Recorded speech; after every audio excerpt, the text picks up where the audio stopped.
ನಾನು ಕುರಿ ಕಾಯುವವನ ಮಗ, ಇದನ್ನ ಮುಖ್ಯಮಂತ್ರಿಗಳು ಟ್ವೀಟ್ ಮಾಡ್ತಾರೆ.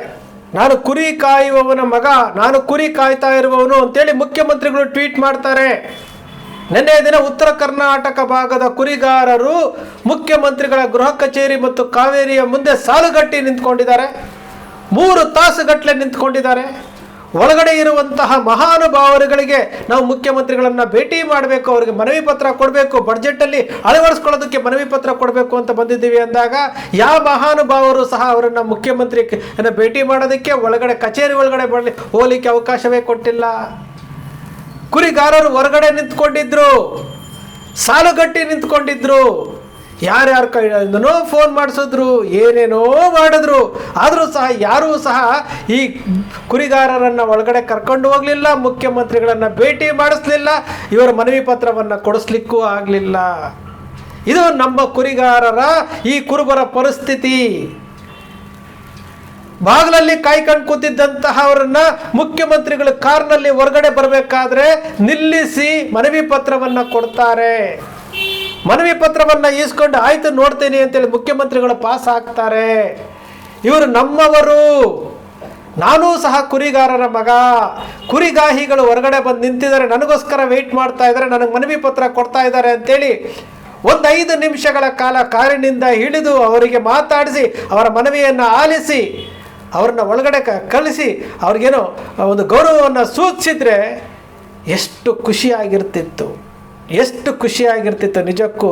ಆ ವಿಡಿಯೋವನ್ನು, ಆ ಫೋಟೋಗಳನ್ನು ನೋಡ್ತಾ ಇದ್ರೆ ನಿಜವಾದಂತಹ ಪ್ರಾಮಾಣಿಕ ಕುರುಬನಾಗಿದ್ದರೆ ಅವನ ಮನಸ್ಸು ಎಷ್ಟು ಬಾಧಿಸುತ್ತಿರ್ತಿತ್ತು, ಎಷ್ಟು ಬಾಧಿಸುತ್ತೆ, ಕಣ್ಣಲ್ಲಿ ನೀರು ಬರುತ್ತೆ. ಈ ಸ್ಥಿತಿಗೆ ಕುರುಬರನ್ನ ತಲುಪಿಸ್ಬಿಟ್ರಲ್ಲ ಅಂತ. ಈ ಸ್ಥಿತಿಗೆ ಕುರುಬರು ವೋಟ್ ಬ್ಯಾಂಕಿಗೆ ಮಾತ್ರನಾ 3 ತಾಸುಗಟ್ಟಲೆ ಹೊರಗಡೆ ಕಾಯ್ಕೊಂಡು ಕೂತಿದ್ದಾರೆ, ಹೊರಗಡೆ ಕಾಯ್ತಿದ್ದಾರೆ. ಒಳಗಡೆ ಇರುವಂತಹ ಮಹಾನುಭಾವರುಗಳು ಯಾರೂ ಸಹ ಹೊರಗಡೆ ಬಿಡಲಿಲ್ಲ. ಪೊಲೀಸರಂತೂ ಬಿಟ್ಟೇ ಇಲ್ಲ. ಯಾಕಂದರೆ ಕುರಿಗಾರರು ಕಂಬಳಿ ಹಾಕ್ಕೊಂಡಿದ್ದಾರೆ. ಕುರಿಗಾರರು ಒಳಗಡೆ ಬಿಟ್ಟೇ ಇಲ್ಲ. ಕಂಬಳಿ ಹಾಕ್ಕೊಂಡಿದ್ರು, ಒಳಗಡೆ ಬಿಟ್ಟಿಲ್ಲ. ಅದೇ ಎಲೆಕ್ಷನ್ ಟೈಮಲ್ಲಿ ನಮ್ಮವ್ರು ಮುಖ್ಯಮಂತ್ರಿ ಆಗ್ತಾರೆ ಅಂತಂದಾಗ ಕುರಿ ಮಾರಿ ಚೀಲದಲ್ಲಿ ಇಟ್ಕೊಂಡು ಬಂದು ದೇಣಿಗೆ ಕೊಟ್ಟು ಶುಭ ಹಾರೈಸಿ ನಮ್ಮವ್ರು ಮುಖ್ಯಮಂತ್ರಿ ಆಗ್ತಾರೆ ಅಂತೇಳಿ ಹರಸಿ ಹೋಗಿದ್ದಂಥವ್ರು ಚಾಮುಂಡೇಶ್ವರಿ ಬೈ ಎಲೆಕ್ಷನ್ನಿಂದ ಹಿಡಿದು 2023ರ ಚುನಾವಣೆಯವರೆಗೂ ಕುರಿಗಾರರು ನಮ್ಮವರು ಮುಖ್ಯಮಂತ್ರಿ ಆಗ್ತಾರೆ ಅಂತೇಳಿ ಹರಸಿ ತನು ಮನ ಧನವನ್ನು ಅರ್ಪಿಸಿದ್ರಲ್ಲ. ಏನು ಹೆಚ್ಚಂದ್ರೆ ಏನು ಕೇಳಿದಾರ್ರಿ? ಕುರಿಗಾರರ ಸಂರಕ್ಷಣಾ ಕಾಯ್ದೆಯನ್ನು ಮಾಡಿದ್ದೀರಿ, ಹಲ್ಲಿಕ್ಕಿತ್ತು ಹಾವಿದ ರೀತಿ ಆಗಿದೆ. ಅದಕ್ಕೊಂದಷ್ಟು ಹಣವನ್ನು ಮೀಸಲಿಡಿ. ಕುರಿಗಾರರ ಮೇಲೆ ನಿರಂತರವಾಗಿ ದೌರ್ಜನ್ಯ ಆಗ್ತಾ ಇದೆ. ಕುರಿಗಳ ಕಳ್ತನ ಆಗ್ತಾ ಇದೆ. ಕತ್ತನ್ನು ಸೀಳ್ತಾ ಇದ್ದಾರೆ, ಕಾಲನ್ನು ಕತ್ತರಿಸ್ತಾ ಇದ್ದಾರೆ, ಕೊಡ್ಲಿಯಿಂದ ಕತ್ತರಿಸ್ತಾ ಇದ್ದಾರೆ, ಅತ್ಯಾಚಾರ ಮಾಡ್ತಾ ಇದ್ದಾರೆ. ಸಹಾಯ ಮಾಡಿ ಸ್ವಾಮಿ ಅಂತೇಳಿ ಮುಖ್ಯಮಂತ್ರಿಗಳಿಗೆ ಮನವಿಯನ್ನು ಕೊಡಲಿಕ್ಕೆ ಬಂದರೆ ಒಳಗಡೆ ಬಿಡಲೇ ಇಲ್ಲ. ಗೃಹ ಕಚೇರಿ ಕುಮಾರಕೃಪಾ ರಸ್ತೆಗೆ ಬಿಡಲಿಲ್ಲ ಅಂತಂದ್ರೆ ವಿಧಾನಸೌಧದ ಒಳಗಡೆ ಬಿಡ್ತಾರೇನ್ರಿ? ಕುಮಾರಕೃಪದಲ್ಲಿ ಕಾವೇರಿ ಗೃಹ ಕಚೇರಿ ಮುಖ್ಯಮಂತ್ರಿಗಳ ಗೃಹ ಮನೆಗೆ ಕಾವೇರಿನಲ್ಲೂ ಬಿಡಲಿಲ್ಲ, ಗೃಹ ಕಚೇರಿ ಕೃಷ್ಣದಲ್ಲೂ ಬಿಡಲಿಲ್ಲ. ಯಾಕೆ ಈ ರೀತಿ ಸಮುದಾಯಕ್ಕೆ? ಬೇರೆಯವರೆಲ್ಲ ಹೋಗ್ತಾರೆ. ನಾವು ನೋಡ್ತಾ ಇದ್ವಿ ಬಡ್ಜೆಟ್ಗೆ ಸಂಬಂಧಪಟ್ಟಂತಹ ಸಲಹೆಗಳನ್ನು, ಅಭಿಪ್ರಾಯಗಳನ್ನು ಸಂಗ್ರಹಣ ಮಾಡೋಕ್ಕೆ ಎಲ್ಲ ರೀತಿಯದವ್ರನ್ನೂ ಕರೆಸ್ತಾರೆ. ಗೃಹ ಕಚೇರಿ ಕೃಷ್ಣದಲ್ಲಿ ಮೀಟಿಂಗ್ ಮಾಡ್ತಾರೆ. ಅವರ ಸಲಹೆಗಳನ್ನು ಪಡಿತಾರೆ, ಅವರ ಅಭಿಪ್ರಾಯಗಳನ್ನು ಪಡಿತಾರೆ. ಕುರುಬರು ಗೃಹ ಕಚೇರಿಗೆ ಹೋದರೆ ಈ ರಾಜ್ಯದ ಮುಖ್ಯಮಂತ್ರಿಗಳನ್ನು ಭೇಟಿ ಮಾಡಬೇಕು ಅಂತಂದರೆ ಅವರು ಒಳಗಡೆ ಪ್ರವೇಶನೇ ಇಲ್ಲ. ನಮ್ಮ ಕುರಿಗಾರರ್ರಿ, ನಮ್ಮ ಕುರುಬರು ಒಳಗಡೆ ಹೋದಾಗ ಪ್ರವೇಶ ಇಲ್ಲ. ಸುವರ್ಣ ನಾಗರಾಳಂಬ ಹೆಣ್ಣುಮಗಳು ಬಾಗಲಕೋಟೆಯಲ್ಲಿ ಹೇಳಿದಲ್ಲ, ನಿಮ್ಮನ್ನು ಕಾಣಕ್ಕೆ ಬಂದಾಗ ಚೆಂಡು ಹಿಡಿದು ಹೊರಗಡೆ ದಬ್ತಾರೆ ಅಂತ ಹೇಳಿದ್ರಲ್ಲ, ಇದು ಸಾಬೀತಾಯ್ತಲ್ಲ. ಇವತ್ತು ಹೊರಗಡೆ ಇದ್ದಂತಹ ಸೆಕ್ಯೂರಿಟಿಗಳು, ಪೊಲೀಸ್ನವರು ಈ ಥರ ಬಂದಿದ್ದಾರೆ ಅಂತೇಳಿ ಒಳಗಡೆ ನಿಮಗೆ ಇಂಟಿಮೇಷನ್ ಕೊಟ್ಟು ಒಳಗಡೆ ಕಳಿಸ್ಬೇಕಾಗಿತ್ತು. ಅವ್ರು ಏನು ಸ್ವಂತಕ್ಕೆ ಕೇಳಲಿಕ್ಕೆ ಬಂದಿಲ್ಲ. ಕುರಿ ಕಾಯೋರು ಬರೀ ಕುರುಬರು ಮಾತ್ರ ಅಲ್ಲ, ಎಲ್ಲ ಜನಾಂಗದವರು ಕುರಿ ಕಾಯ್ತಾರೆ. ಎಲ್ಲ ಜನಾಂಗದವ್ರಿಗೂ ಒಳ್ಳೇದಾಗಬೇಕು ಅನ್ನೋ ಕಾರಣಕ್ಕೋಸ್ಕರವಾಗಿ ಅವ್ರು ಮನವಿ ಕೊಡಲಿಕ್ಕೆ ಬಂದಿರುವಂಥದ್ದು. ಚೆಂಡು ಹಿಡಿದು ಹೊರಗಡೆ ದಬ್ತಾರೆ ಅಂತೇಳಿ ಆ ಹೆಣ್ಣು ಮಗಳು ಹೇಳಿದ್ದು ಇವತ್ತು ಸಾಬೀತಾಯ್ತಲ್ಲ. ಹೊರಗಡೆ ನಿಲ್ಲಿಸಿದ್ರಲ್ಲ. ಕೊನೆಯ ಪಕ್ಷ ಇವರು ಏನು ಕೇಳ್ಕೊಂಬರ್ತಾ ಇದ್ದಾರೆ, ಇವರು ಏನು ಕೇಳ್ತಾ ಇದ್ದಾರೆ? ಅವರು ಏನು ಹೋರಾಟಗಾರರು ಬಂದರು, ಮನವಿ ತಗೊಂಡ್ರು, ಕಾದ್ಕೊಂಡು ಕೂತಿದ್ರು, ನಿಂತ್ಕೊಂಡಿದ್ರು. ಕೊನೆಗೆ ಬೇರೆ ದಾರಿ ಇಲ್ಲದೆ ಸಂಬಂಧಪಟ್ಟಂಥ ಇಲಾಖೆಗೆ ಹೋಗ್ತೀವಿ, ಮನವಿ ಕೊಟ್ಟರು, ಮನವಿ ಇಸ್ಕೊಂಡ್ರು, ಡಬ್ಬಕ್ಕೆ ಹಾಕಿದ್ರು. ಇದೇ ಥರ ನಡೀತಾ ಇರುವಂಥದ್ದು. ಕುರುಬರು ಅಂದರೆ ಯಾಕ್ರಿ ಕುರುಬರ ಬೇಡಿಕೆಗೆ ಇಲ್ಲಿ ಮಾನ್ಯತೆ ಸಿಗ್ತಾ ಇಲ್ಲ? ಯಾಕೆ ಸಿಗ್ತಾ ಇಲ್ಲ? ನಾವು ಸಹ ಈ ವರ್ಷನೂ ಮನವಿ ಕೊಟ್ಟಿದ್ದೀವಿ. ಕುರಿಗಾರರ ಸಂರಕ್ಷಣೆ ಕಾಯ್ದೆಗೆ 500 ಕೋಟಿ ರೂಪಾಯಿ ಇಡಬೇಕು ಅಂತ ಕೊಟ್ಟಿದ್ದೀವಿ. ಕುರಿಗಾರರ ಸಂರಕ್ಷಣೆ ಕಾಯ್ದೆಯನ್ನು ಬಲಿಷ್ಠಗೊಳಿಸಿ ಅಂತ ಕೊಟ್ಟಿದ್ದೀವಿ. ಕುರುಬರ ಅಭಿವೃದ್ಧಿ ನಿಗಮ ಮಾಡಿ ಅಂತ ಕೊಟ್ಟಿದ್ದೀವಿ. ಸಂಗೊಳ್ಳಿ ರಾಯಣ್ಣನ ಭಾವಚಿತ್ರ, ಬಸವಣ್ಣನವರ ಭಾವಚಿತ್ರವನ್ನು 3 ದಿವಸಕ್ಕೆ ಮಾಡಿದ್ರಿ. 2017ರಲ್ಲಿ 3 ದಿವಸಕ್ಕೆ ಆದೇಶ ಮಾಡಿದ್ರಿ. ಸಂಗೊಳ್ಳಿ ರಾಯಣ್ಣನ ಭಾವಚಿತ್ರದ ಸರ್ಕಾರಿ ಆದೇಶ ಮಾಡಿ ಅಂತೇಳಿ ಮನವಿ ಕೊಟ್ಟಿದ್ದೀವಿ. ಸಂಗೊಳ್ಳಿ ರಾಯಣ್ಣ ಜಯಂತಿಯನ್ನು ಘೋಷಣೆ ಮಾಡಿ ಅಂತೇಳಿ ಮನವಿ ಕೊಟ್ಟಿದ್ದೀವಿ. ಕನಕದಾಸರ ಯೂನಿವರ್ಸಿಟಿ SRD ಅಂತೇಳಿ, ಧಾರವಾಡ ಯೂನಿವರ್ಸಿಟಿಗೆ SRD ಅಂತೇಳಿ ಮನವಿ ಕೊಟ್ಟಿದ್ದೀವಿ. ಅಹಲ್ಯಾಬಾಯಿ ಹೋಳ್ಕರ್ ಹೆಸರಿನಲ್ಲಿ ಒಂದು ಪ್ರತಿಮೆ ಮಾಡಿ ಅಂತ ಕೊಟ್ಟಿದ್ದೀವಿ.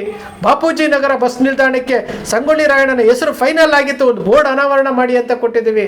ಸಂಗೊಳ್ಳಿ ರಾಯಣ್ಣನ ಮೂರ್ತಿ ಏನು ವಿಧಾನಸೌಧದ ಮುಂದ್ಗಡೆ ಇಡಿ, ಆದರ್ಶ ಆಗಲಿ ಅಂತ ಕೊಟ್ಟಿದ್ದೀವಿ. ಇದು ಬಿಟ್ಟರೆ ಬೇರೇನೂ ಇಲ್ವಲ್ಲ, ಇದು ಬಿಟ್ಟರೆ ಬೇರೆ ಏನು ಕೇಳೇ ಇಲ್ವಲ್ಲ ನಿಮಗೆ. ದೊಡ್ಡ ಬೇಡಿಕೆಗಳೇ ಅಲ್ಲ ಇದು. ಎಲ್ಲ ಜಾತಿಗಳಿಗೂ ಅಭಿವೃದ್ಧಿ ನಿಗಮ ಇದ್ದಾವೆ. ಕುರಿಗಾರರು ಕೇಳ್ತಾ ಇರುವುದೇನು? ಕುರಿಗಾರರ ಅಭಿವೃದ್ಧಿ ನಿಗಮಕ್ಕೆ ಅಧ್ಯಕ್ಷನನ್ನಾಗಿ ಮಾಡಿ, ಕುರಿಗಾರರನ್ನೇ ಅಧ್ಯಕ್ಷರನ್ನಾಗಿ ಮಾಡಿ, ಯಾರ್ಯಾರನ್ನೂ ನೀವು ಮಾಡಿಬಿಟ್ರೆ ಬರ್ತಾರೆ, ಕುತ್ಕೊಳ್ತಾರೆ, ಅವ್ರಿಗೇನೂ ಗೊತ್ತಿರಲ್ಲ, ನಮಗೆ ಸ್ಪಂದನೆ ಮಾಡಲ್ಲ ಅಂತೇಳಿ ಮನವಿ ಮಾಡಿದ್ರಲ್ಲ, ಆ ರೀತಿ ಮಾಡಿ ಸ್ವಾಮಿ, ಆ ರೀತಿ ಮಾಡಿ. ಪ್ರಜಾಪ್ರಭುತ್ವ ರಾಷ್ಟ್ರದಲ್ಲಿ ಸಂವಿಧಾನ ಬಿಟ್ಟು ಅವ್ರು ಏನಕ್ಕೆ ಕೇಳಲೇ ಇಲ್ಲ.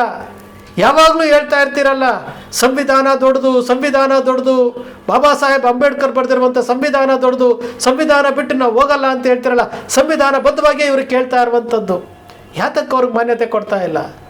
ಯಾತಕ್ಕೆ ಕೊಡ್ತಾ ಇಲ್ಲ? ಅವರಿಗೆ ವೋಟರ್ ID ಇಲ್ವಾ? ಆಧಾರ್ ಕಾರ್ಡ್ ಇಲ್ವಾ? ವೋಟ್ ಮಾಡಲ್ವಾ ಅವರು? ಈ ದೇಶದ ಪ್ರಜೆಗಳಲ್ವಾ ಅವರು? ಜೀವಿಸುವಂಥ ಹಕ್ಕಿಲ್ವಾ ಅವರಿಗೆ? ಎಲ್ಲವೂ ಇದೆಯಲ್ಲ, ಯಾತಕ್ಕೆ ಪರಿಗಣಿಸ್ತಾ ಇಲ್ಲ? ಈಗ 6ನೇ ತಾರೀಕು ಬಡ್ಜೆಟ್ ಬರ್ತಾ ಇದೆಯಲ್ಲ, 6ನೇ ತಾರೀಕು ಬಡ್ಜೆಟಲ್ಲಾದರೂ ನಮ್ಮ ಬೇಡಿಕೆಗಳನ್ನು ಈಡೇರಿಸ್ತೀರಾ ನೋಡ್ಬೇಕು ನಾವು. ಈಡೇರಿಸ್ತೀರಾ ನೋಡ್ಬೇಕು ನಾವು. ನಾವು ಕೇಳಿರುವಂಥ ಅಷ್ಟು ಬೇಡಿಕೆಗಳು ಈಡೇರಿಸಬೇಕು ಅಂತ ನಾವು ಕೇಳ್ತಾ ಇದ್ದೀವಿ. ದೊಡ್ಡದಾಗಿ ಏನೂ ಕೇಳೇ ಇಲ್ಲ ನಾವು. ಕೇಳಿರುವುದು ಸಣ್ಣದು, ಅಲ್ಪತೃಪ್ತರು ಕುರುಬರು. ನಿಜಕ್ಕೂ ಆ ಕುರಿಗಾರರು ಹೊರಗಡೆ ನಿಂತಿರುವಂಥ ಫೋಟೋ ವಿಡಿಯೋಗಳನ್ನು ನೋಡಿದಾಗ ಕಣ್ಣಲ್ಲಿ ನೀರು ಬರುತ್ತೆ. ಪ್ರತಿಯೊಬ್ಬ ಕುರುಬನಿಗೆ ನಿಮ್ಮ ರಾಜಕೀಯವನ್ನು ಪಕ್ಕಕ್ಕಿಡ್ರಿ, ನಿಮ್ಮ ರಾಜಕೀಯವನ್ನು ಪಕ್ಕಕ್ಕಿಡಿ. ಪಕ್ಕಕ್ಕಿಟ್ಟು ಸಮುದಾಯ ಅಂತ ಬಂದಾಗ ಸಮುದಾಯದ ಬಗ್ಗೆ ಯೋಚನೆ ಮಾಡಿ. ರಾಜಕೀಯ 24 ಗಂಟೆ ವಾಟ್ಸಾಪ್ ಗ್ರೂಪ್ನಲ್ಲಿ ರಾಜಕಾರಣಿಗಳನ್ನು, ರಾಜಕೀಯ ಪಕ್ಷಗಳನ್ನು ಓಲೈಸ್ತಾ ಕೂತ್ಕೊಳ್ತಿರಲ್ಲ. ಸಮುದಾಯ ಇವತ್ತು ಏನು ಕೊನೆಯ ಸ್ಥಾನಕ್ಕೆ ಹೋಗ್ತಾ ಇದೆ, ಕೆಳಮಟ್ಟಕ್ಕೆ ಹೋಗ್ತಾ ಇದೆಯಲ್ಲ. ಇದರ ಬಗ್ಗೆ ಕಿಂಚಿತ್ತಾದರೂ ಯಾರಾದರೂ ಯೋಚನೆ ಮಾಡ್ತಾ ಇದ್ದೀರಾ? ನಾನು ಯಾವುದು ಸೃಷ್ಟಿ ಮಾಡ್ತಾ ಇಲ್ಲ, ನೀವೇ ತಿಳ್ಕೊಳ್ಳಿ. ಈ ಹಂತಕ್ಕೆ ಹೋಗ್ತಾ ಇದೆ. ಆದರೂ ಸಹ ನಿಮಗೆ 24 ಗಂಟೆ ಆ ಪಕ್ಷ, ಈ ಪಕ್ಷ, ಆ ರಾಹುಲ್ ಗಾಂಧಿ, ಈ DK ಶಿವಕುಮಾರ್, ಇವರು ಹಿಂಗೆ ಮಾಡಿದ್ರು, ಅವ್ರು ಹಂಗೆ ಮಾಡಿದ್ರು, ಇದನ್ನೇ ಮಾತಾಡ್ತಾ ಇದ್ದೀರಲ್ಲ ಸ್ವಾಮಿ. ಇನ್ಯಾವಾಗ ಎಚ್ಚೆತ್ಕೊಳ್ತೀರಿ? ಟೋಟಲಿ ಶೂನ್ಯದತ್ತ ಹೋಗ್ತಾ ಇದೆ ಸಮುದಾಯ, ಟೋಟಲಿ. ಆದರೂ ಸಹ ನಿಮಗೆ ನಾವೇನು ಮಾಡ್ತಾ ಇದ್ದೀವಿ ಅನ್ನೋದೇ ಗೊತ್ತಿಲ್ಲಲ್ಲ. 100 ವಾಟ್ಸಪ್ ಗ್ರೂಪುಗಳು, 100 ಏನಕ್ಕೆ? ಯಾವುದು ಕೆಲಸಕ್ಕೆ ಬಾರದೇ ಇರುವಂಥದ್ದು.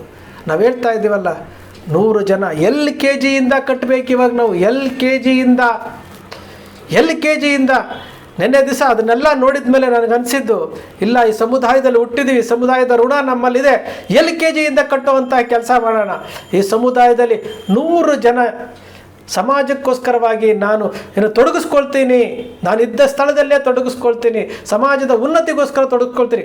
ಯಾವುದೇ ಸ್ವಾರ್ಥವಿಲ್ಲದೆ, ಪ್ರತಿಫಲಾಪೇಕ್ಷೆ ಬೇಡದೆ ನಾನು ತೊಡಗಿಸ್ಕೊಳ್ತೀನಿ ಅನ್ನೋ 100 ಜನಕ್ಕೆ ನಾನು ಆಹ್ವಾನ ಕೊಡ್ತಾ ಇದ್ದೀನಿ. 100 ಜನಕ್ಕೆ. ಸಮುದಾಯ ಇವತ್ತು ವಿನಾಶದತ್ತ ಹೋಗ್ತಾ ಇದೆ. ಸಮುದಾಯ ಉಳಿಸ್ಬೇಕು ಅಂತಂದರೆ 31 ಜಿಲ್ಲೆಯಲ್ಲಿರುವಂತಹ ಕುರುಬರು, 55ರಿಂದ 60 ಲಕ್ಷ ಇರುವಂತಹ ಕುರುಬರಲ್ಲಿ ಬರೀ 100 ಜನನ ನಾನು ಕೇಳ್ತಾ ಇದ್ದೀನಿ. ಬನ್ನಿ ಕೂತು ಮಾತಾಡೋಣ, ನಮ್ಮ ಹಕ್ಕುಗಳನ್ನು ಕೇಳೋಣಂತೆ. ಬೀದಿಗಿಳಿದು ಕಲ್ಲೊಡೆದು ಹೋರಾಟ ಮಾಡಬೇಕಾಗಿಲ್ಲ, ಪ್ರತಿಭಟನೆ ಮಾಡಬೇಕಾಗಿಲ್ಲ. ಆದರೆ ಪ್ರಜಾಪ್ರಭುತ್ವ ರಾಷ್ಟ್ರದಲ್ಲಿ ಸಂವಿಧಾನದ ಅಡಿನಲ್ಲಿ ಕೇಳೋಣ. ಬನ್ನಿ, 100 ಜನ ಬನ್ನಿ ಸಾಕು. ಬಂಧುಗಳೇ, ಬಹಳ ಬೇಸರ ಆಗುತ್ತೆ. ನೋವು, ಹೊಟ್ಟೆಲಿಂದ ನೋವು ಹೊರಗಡೆ ಬರ್ತಾ ಇದೆ. ಕುರಿಗಾರರು ಬೀದಿನಲ್ಲಿ ನಿಂತ್ಕೊಂಡು 3 ತಾಸು ನಿಂತಿದ್ದೀವಣ್ಣ, ಯಾರೂ ನಮಗೆ ಸಹಕಾರ ಕೊಡಲಿಲ್ಲ, ಎಷ್ಟು ಫೋನ್ ಮಾಡಿದ್ರು ಸಹಕಾರ ಕೊಡಲಿಲ್ಲ ಅಂತ ಅವ್ರು ಹೇಳಿದಾಗ ಹೊಟ್ಟೆಯಲ್ಲಿ ಬೆಂಕಿ ಬಿದ್ದಂಗೆ ಆಗುತ್ತೆ ರೀ, ಹೊಟ್ಟೆಯಲ್ಲಿ ಬೆಂಕಿ ಬಿದ್ದಂಗೆ ಆಗುತ್ತೆ. ನಮ್ಮ ಸಮಾಜದ ಮುಖಂಡರು ಅನ್ಸ್ಕೊಂಡಿರೋರು ಯಾರೂ ಸ್ಪಂದನೆ ಮಾಡಲಿಲ್ಲ, ಒಳಗಡೆ ಬಿಡಲಿಲ್ಲ. ಎಂಥದ್ರಿ ಇದು? ಪ್ರಶ್ನೆ ಮಾಡ್ದೆ ಹೋದರೆ ನಾವು ಹಕ್ಕುಗಳು ಇಲ್ಲಿಂದ ಬರುತ್ತೆ ನಮಗೆ. ಮನವಿ ಪತ್ರ ಕೊಡೋದಕ್ಕೆ ಬಂದರೆ ಕರೆದು ಒಂದು 5 ನಿಮಿಷ ಮಾತಾಡಿದರೆ ಸರಿ ಹೋಗ್ತಿತ್ತಲ್ಲ. ಬೇಜಾರಾಗುತ್ತೆ ಬಂಧುಗಳೇ. ಅನಿವಾರ್ಯವಾಗಿ ಈ ಸಮುದಾಯದ ಒಂದು ಪತ್ರಿಕೆಯ ಸಂಪಾದಕನಾಗಿ ಪ್ರಶ್ನಿಸಬೇಕಾದಂತಹ ಅನಿವಾರ್ಯತೆ ಸೃಷ್ಟಿ ಆಗ್ತಾ ಇದೆ.